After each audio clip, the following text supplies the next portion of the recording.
আসসালামু আলাইকুম। ত্বকের যত্নের জন্য অথবা বিভিন্ন ধরনের অ্যালার্জিজনিত সমস্যা দূরীকরণের জন্য বাজারে বিভিন্ন ধরনের ক্রিম পাওয়া যায়। আজকে আমরা আলোচনা করব প্রেবিসন ক্রিম সম্পর্কে। এটি কি, কেন, কিভাবে, কতটুকু পরিমাণ ব্যবহার করবেন ইত্যাদি সম্পর্কে বিস্তারিত আলোচনা করব। আশা করছি ভিডিওটা পুরোটা দেখবেন, তাহলে অনেক কিছু জানতে পারবেন। তো প্রেবিসন ক্রিমটা আসলে কি সেটার সম্পর্কে বলছি। এটি হচ্ছে বিশেষ ধরনের মেডিকেটেড ক্রিম যা সাধারণত ত্বকের প্রদাহ, চুলকানি বা অ্যালার্জি কমাতে ব্যবহার করা হয়। এটি চিকিৎসকের পরামর্শে ব্যবহার করা উচিত, কারণ এটি স্টেরয়েড জাতীয় উপাদান ধারণ করে।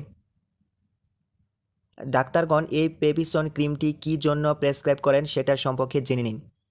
প্রেবিসন ক্রিম সাধারণত যেসব ক্ষেত্রে ডাক্তারগণ প্রেসক্রাইব করেন তা হচ্ছে একজিমা, সিরোসিস, অ্যালার্জিজনিত র্যাশ, ত্বকের লালচে ভাব ও প্রদাহ।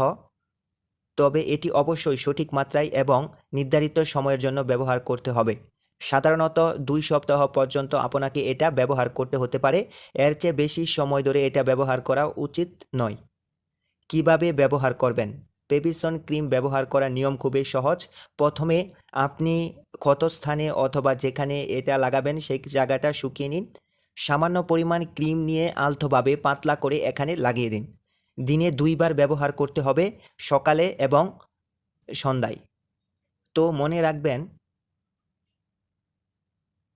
অবশ্যই এই ক্রিম ব্যবহার করার পূর্বে একজন ডাক্তারের পরামর্শ নেবেন।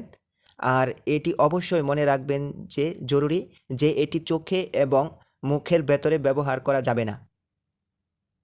কিছু সতর্কতা ও পার্শ্ব প্রতিক্রিয়া রয়েছে, যেমন যেহেতু এটি খুবই শক্তিশালী ওষুধ, তাই কিছু বিষয় আপনাকে অবশ্যই মনে রাখতে হবে। দীর্ঘদিন ব্যবহার করলে ত্বকের পাতলা হয়ে যাওয়া বা অন্যান্য পার্শ্ব প্রতিক্রিয়া হতে পারে।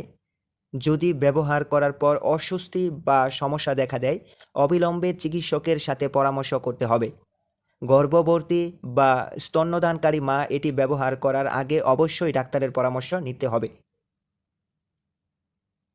প্রেবিসিন ক্রিম ত্বকের বিভিন্ন সমস্যার দ্রুত সমাধান দিতে সক্ষম, তবে এটি ব্যবহারের আগে অবশ্যই ডাক্তারের পরামর্শ নেওয়া জরুরি। আজকের ভিডিও এখানে রাখতে চাচ্ছি। ভিডিওটি যদি আপনাদের কাছে ভালো লাগে তাহলে লাইক দিন, শেয়ার করুন এবং আমাদের চ্যানেলে সাবস্ক্রাইব করতে ভুলবেন না। ধন্যবাদ। আবারও দেখা হবে নতুন কোনো ভিডিওতে।